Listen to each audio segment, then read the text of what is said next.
Estamos en esta mañana celebrando y preparando nuestros corazones para lo que va a ser el domingo de resurrección, ese fin de semana de resurrección.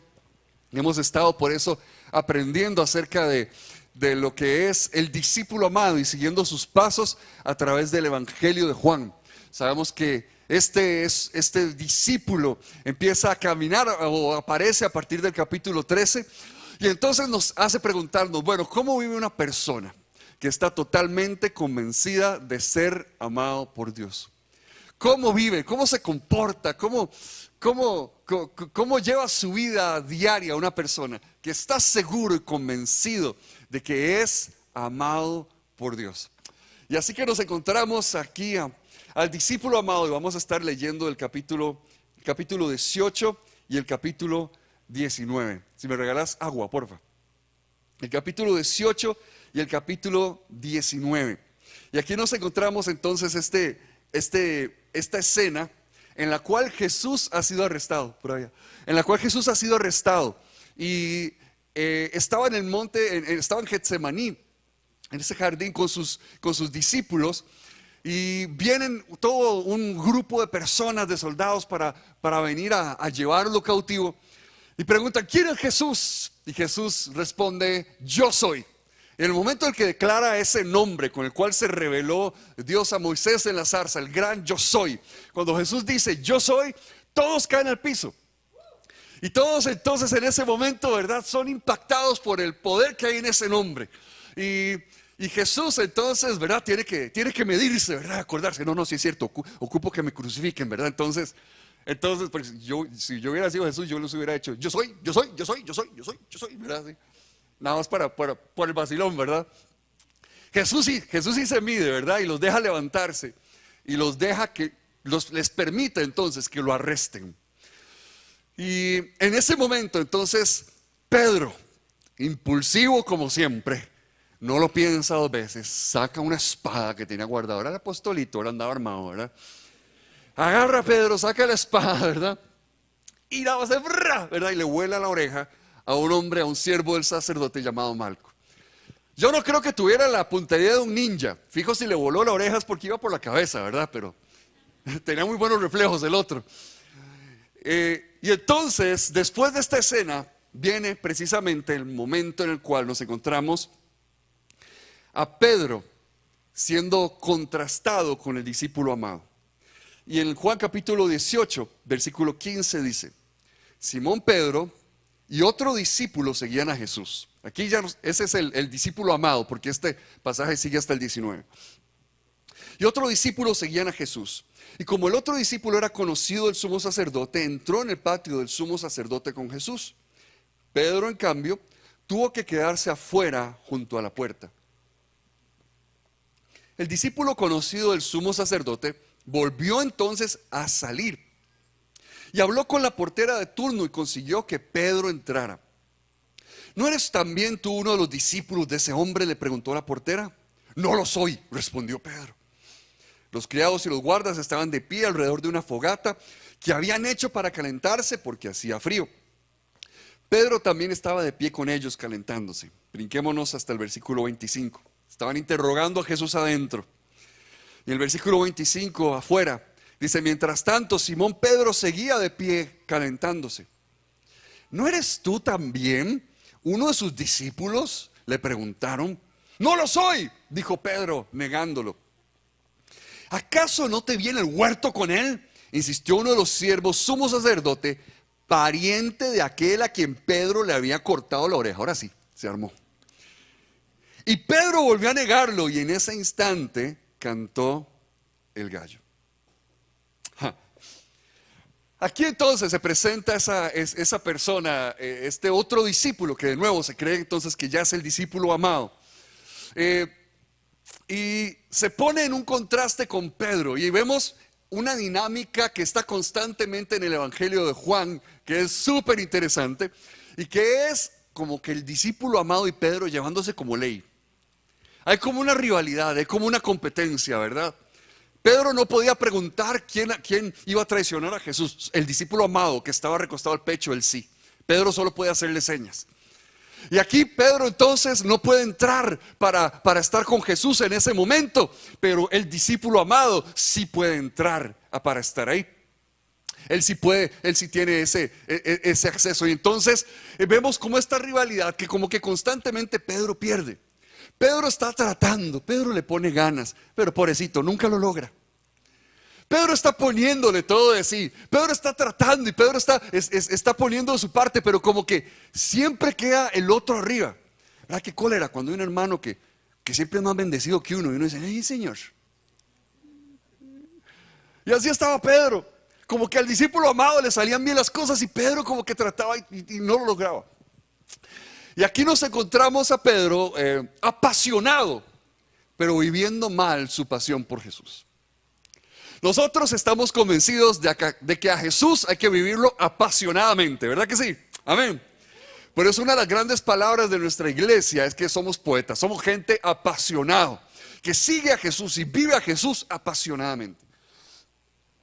Pero aquí Pedro está totalmente apasionado por Jesús, pero no sabe hacerlo de la forma correcta.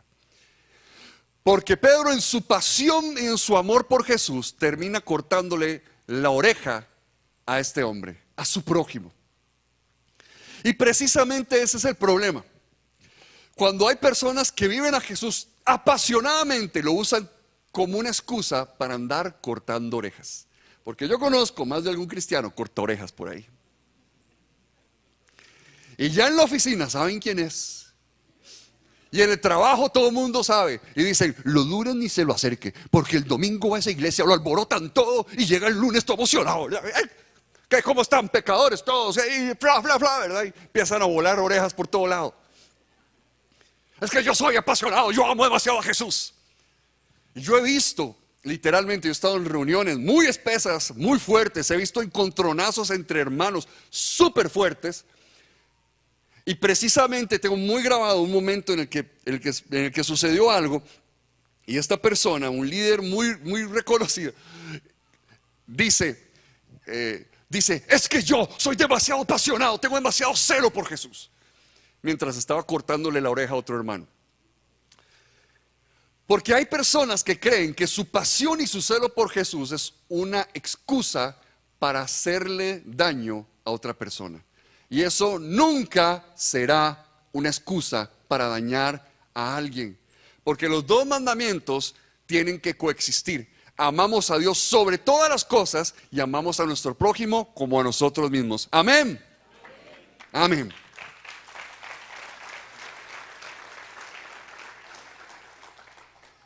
Y Pedro es esa persona que está viviendo ese momento, ¿verdad? Como tan apasionado de amor por Jesús, pero que no le sale, no lo logra expresar. Y entonces más bien se empieza a meter en problemas.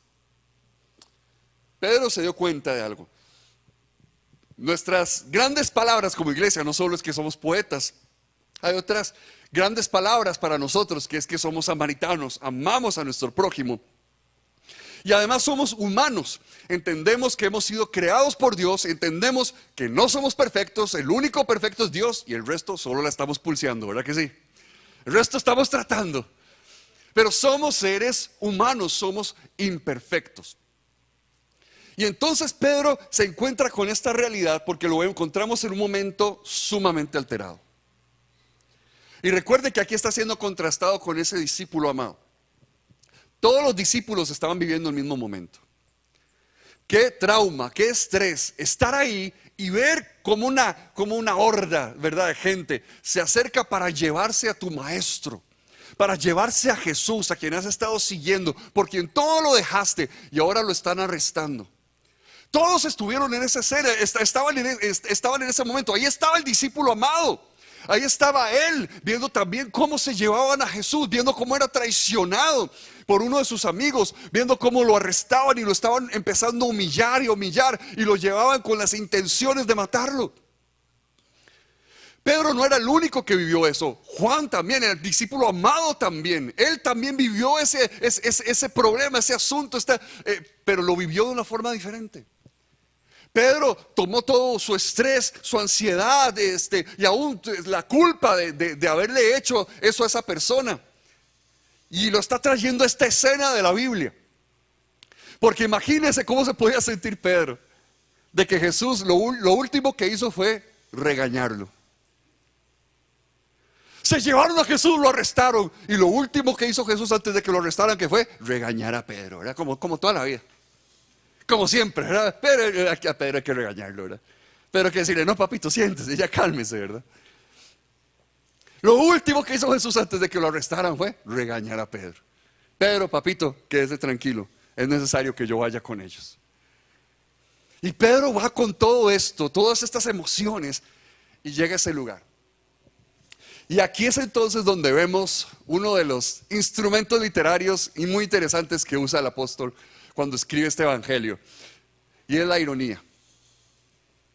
La ironía. Resulta que entonces llegan el discípulo amado y Pedro a ese lugar, llevan a Jesús arrestado y lo meten. El discípulo amado dice, dame un toque, Pedro, ya vengo. Y entra, porque el discípulo amado dice que conocía al sumo sacerdote. Un paréntesis acá. Es por esta escena que algunas personas piensan que el discípulo amado no podía ser el apóstol Juan, porque la gran pregunta es, ¿cómo hace un pescador de Galilea para conocer de esa forma al sumo sacerdote? Que es muy buena pregunta, para la cual yo no tengo respuesta. Pero igual me sigo inclinando a que probablemente se refiere al apóstol Juan, como les expliqué la vez pasada. Listo. Entonces, el discípulo amado viene y dice, con permiso, yo conozco al sumo sacerdote, claro, pase adelante, y pasa. Le dice a la portera, le dice, vengo con un amigo, él también es discípulo de Jesús, y vieras que necesito ver si me ayudas para que pasemos los dos. Claro que sí, no se preocupe, yo le ayudo, yo le paso a su amigo, voy a ir a buscarlo, usted pase adelante, vaya, usted pase adelante y yo lo voy a buscar. Y entonces, lo que nos está explicando esta escena es que la portera va y le dice, hey, vos sos discípulo de Jesús, ¿verdad? ¿Por qué le estaba preguntando eso? Para decirle, arréstelo, apedréelo, él fue el que le cortó la oreja. No, le estaba preguntando para pasarlo con el discípulo amado y que los dos pudieran estar juntos mientras interrogaban a Jesús. Esa era la intención de esta persona, era una buena intención. Pero ¿cómo recibe una persona alterada las buenas intenciones? ¿Qué pasó? ¿Qué pasa? Yo no conozco a nadie. ¿No? Jesús, ¿cuál? No, yo no sé, yo estoy paseando por aquí. Yo salí a darme una vuelta, qué noche más bonita, ¿verdad? Le estaban tratando de llevar junto con el discípulo amado, su gran rival, ¿verdad? A ese momento donde interrogaban a Jesús para poder estar junto con él, pero todo lo que él estaba viviendo dentro de su corazón le impidió ver las buenas intenciones de esa persona. Eso nunca pasa, a nosotros nunca nos pasa, ¿verdad? A nosotros nunca nos pasa, ¿verdad? Que nos dicen, mi amor, ¿qué pasó? Ya estoy cansado, que siempre me están exigiendo cosas. No, que aquí está la sal para que le ponga la comida que le hace falta. Así está. No, que si querías ver una película un ratito, pero tranquilo, quédate ahí. Una persona que está así alterada emocionalmente no logra darse cuenta ni siquiera cuando la están tratando de ayudar. A Pedro lo estaban tratando de ayudar y no se dio cuenta por el estado en el que se encontraba, por la ansiedad, la culpa, el miedo, esa mezcla de todo lo que estaba pasando en su corazón en ese momento. Alguien lo estaba tratando de ayudar. ¿Y qué hizo él? Negar a Jesús. ¿Y qué hizo él? Lo agarró por mal camino. Y después entonces se dio cuenta de algo, porque viene una segunda vez y le dicen, vos sos discípulo de Jesús. No, yo estoy aquí calentándome, es que está muy bonito aquí, no hay nada más menos o algo así, ¿no? Y le dicen una tercera vez, yo sí sé quién es usted, porque yo soy primillo el que usted le cortó la oreja, ¿eh? No, ahí sí tenía razón Pedro, claro. Yo soy primillo el que usted le cortó la oreja y eso se paga, papá. Y Pedro, cuando escuchó que era primo de este hombre llamado Malco, bueno, que era familia, yo me inventé lo de primo. Cuando dijo que era familia, Pedro niega por tercera vez a Jesús. Porque las consecuencias de lo que él había hecho, de esas emociones desordenadas, de esa pasión que no logró encarrilar correctamente, lo hizo que hiciera cosas de las cuales se arrepentiría. Y ahora esas consecuencias lo alcanzaron. Hay momentos donde las consecuencias de las cosas que hicimos en momentos así nos llegan a alcanzar. Y aquí por eso es tan importante conocer una verdad. Hay una verdad que enseña uno de los autores que estudiamos aquí en el Centro de Desarrollo Ministerial, y en la Academia de Obreros también lo mencionamos, que se llama Pete Scazzero. Y él tiene esta frase que es súper reveladora e impactante, honestamente. Y él dice: no es posible para un cristiano ser espiritualmente maduro si es emocionalmente inmaduro. No es posible para un cristiano ser espiritualmente maduro si es emocionalmente inmaduro. Vea que aquí todo lo que estaba viviendo a nivel emocional Pedro, ¿qué hizo? Que terminara negando a Jesús. Toda su vida emocional afectó su caminar espiritual. Nosotros vivimos con esa mentira, como que pensamos que podemos estar bien en un área de nuestra vida, mal en otra, y no importa. Nosotros creemos, ¿verdad? O vivimos como que si pudiéramos partirnos en varias partes, y no es así. Nosotros no podemos partir nuestra alma, nuestro corazón. Somos uno porque Dios nos creó de esa manera. Dios nos creó de esa forma. Y aquí les saco la palabrilla de domingo para que lleve para la casa. En la la antropología teológica bíblica, que es cuando leemos la Biblia, nos preguntamos: ¿qué significa ser un ser humano creado a imagen y semejanza de Dios? ¿Cómo vivimos? ¿Qué significa eso? Lo que nos lleva a darnos cuenta de que somos seres biopsicos socioespirituales. Biopsicos socioespirituales. Bio, ¿verdad? Biológico, que tenemos un cuerpo creado por Dios. Psico, ¿verdad? Que hay toda una psicología dentro nuestro, hay pensamientos, hay emociones, hay cosas que nosotros vivimos. Socio, porque fuimos creados para ser relacionales, que así como Dios habita en la Trinidad, así nosotros fuimos creados para habitar en comunión también. Y espirituales, porque somos mucho más que eso y fuimos creados para tener una relación eterna con nuestro Creador. Amén. Y así somos hechos. Así fuimos creados. Y lo que pasa es que como Dios nos creó de esa forma, deberíamos asumir la responsabilidad de cuidar todas estas áreas de nuestra vida en lo mejor que podamos, y de buscar madurar con ellas y poder crecer en ellas, porque lo que pasa en un área termina afectando en otra. Porque lo que sucede en un área sí puede venir a afectar otras áreas de nuestra vida. Y aquí entonces lo que estaba viviendo Pedro en su corazón, en sus pensamientos, en todo lo que estaba pasando, hizo que terminara negando a Jesús. Y aquí nada más quiero decir que de nuevo, no solo Pedro vivió eso, el discípulo amado también. Pero qué diferente lo afrontó el discípulo amado. Porque qué diferencia hace cuando sabemos y estamos seguros que somos amados por Dios. ¿Qué diferencia hace la conciencia de que soy amado? El darme cuenta, el estar seguro, la seguridad de que soy amado cuando enfrento las peores noches de mi vida, los peores momentos de mi vida, los peores momentos de mi caminar, las peores sorpresas de la vida. ¿Qué diferencia cómo las enfrenta una persona que está convencido de que es amado por Dios a otra persona que está buscando ganarse ese amor y ver cómo logra pelear y conseguir, ¿verdad? Ese amor?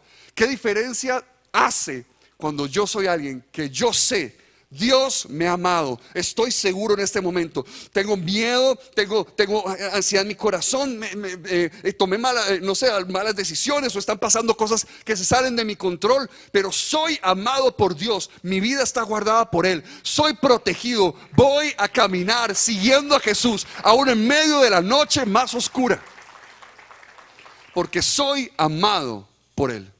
Y eso fue lo que hizo el discípulo amado.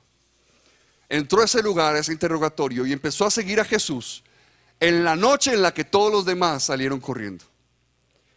Y empieza a seguir a Jesús, y empieza a seguir su caminar, y empieza a ver todo lo que está pasando. El discípulo amado, el que estaba convencido de que era amado por Jesús. Porque ahí vas a encontrar a alguien que está convencido de que es amado por Jesús. Esa persona va a decir, ¿cómo no voy a estar acá? Pero estás pasando un mal momento, pero estás pasando por esto, pero estás pasando por tratamientos, y estás pasando por una crisis muy fuerte. ¿Dónde más voy a estar si soy amado por Jesús? ¿Dónde más me vas a encontrar? Y sigue caminando hasta el capítulo 19. Crucifican a Jesús y nos lo encontramos al pie de la cruz. Capítulo 19. Vamos a leer del versículo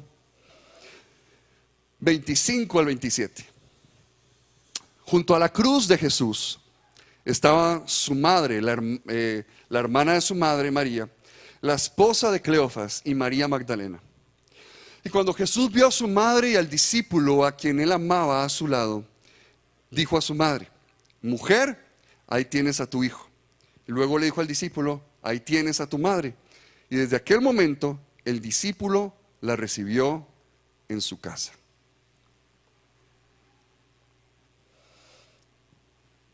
Si Pedro se presenta como un contraste con el discípulo amado, María, la madre de Jesús, se presenta en armonía con ese personaje.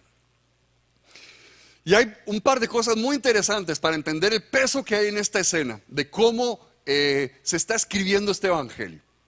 Para entender el peso de lo que está sucediendo acá, hay que tomar en cuenta un par de cosas. Cuando has venido leyendo el evangelio de Juan, te das cuenta de algo. Resulta que la madre de Jesús en todo el evangelio es anónima.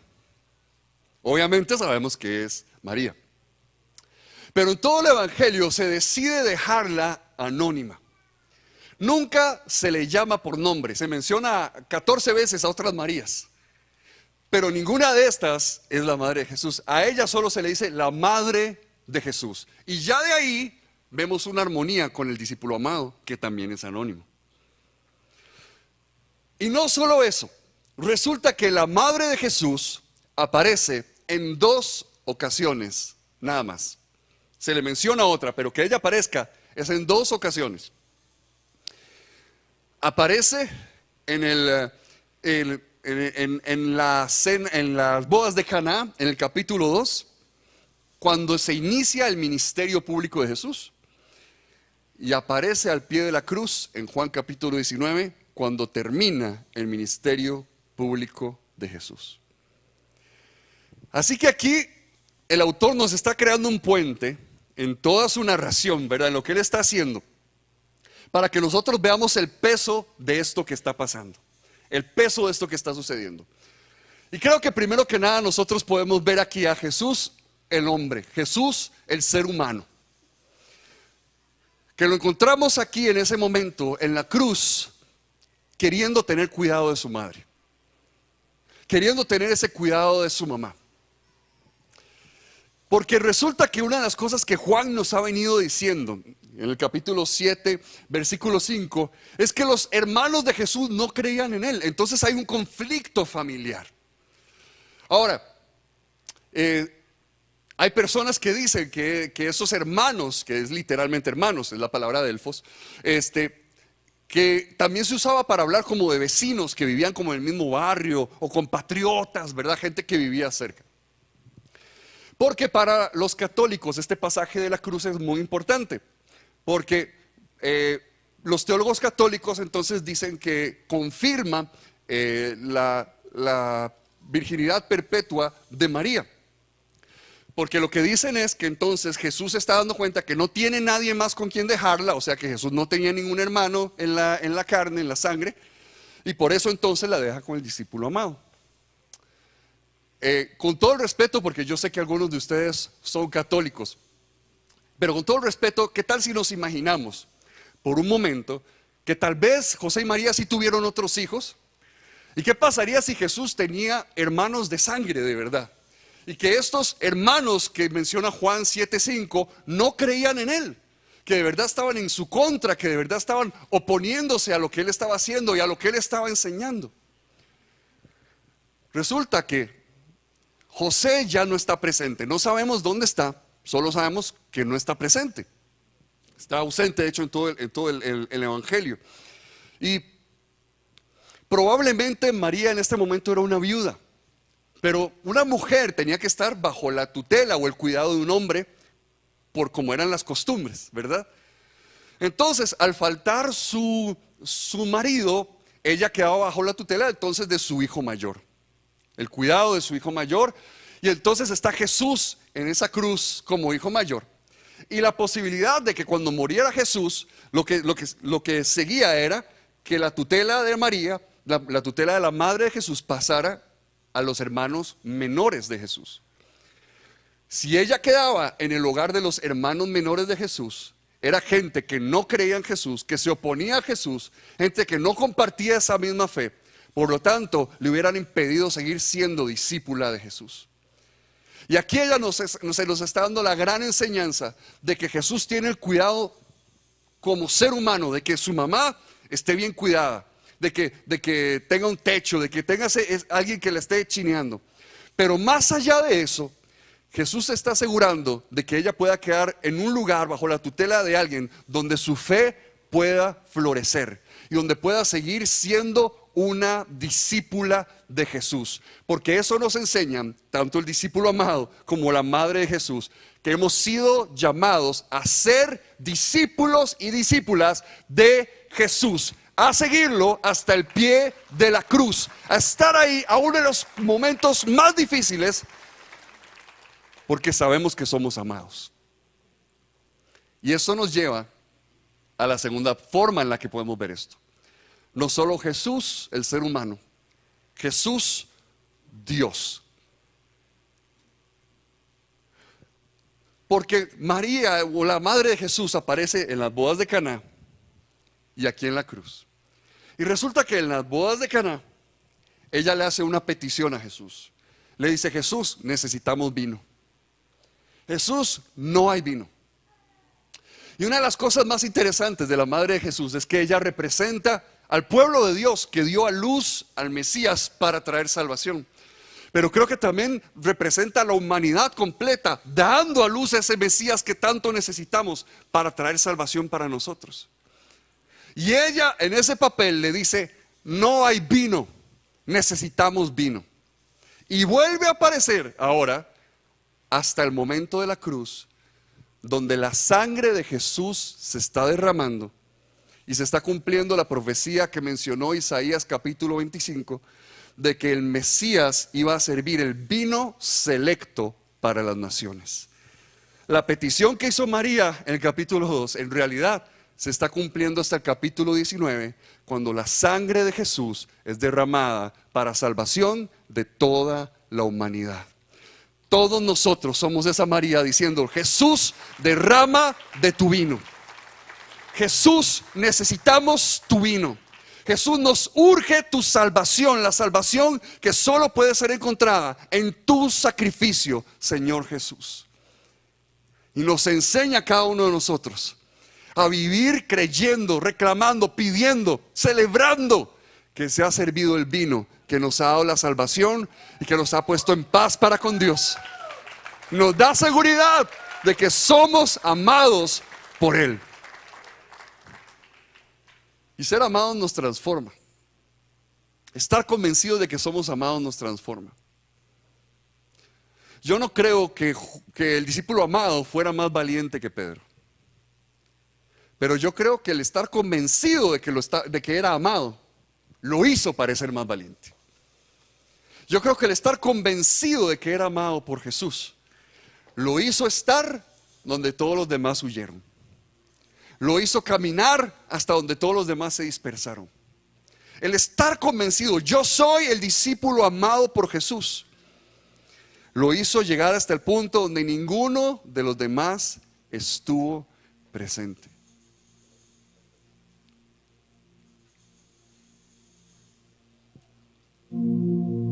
Hay gente valiente en la fe.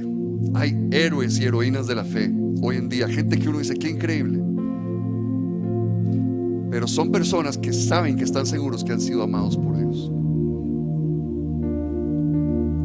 Y el mundo está necesitando esa gente valiente, no porque sean de verdad por sí mismos grandes héroes, sino porque están tan seguros de que son amados por Jesús, que le siguen aún en los peores momentos, aún hasta llegar al pie de la cruz.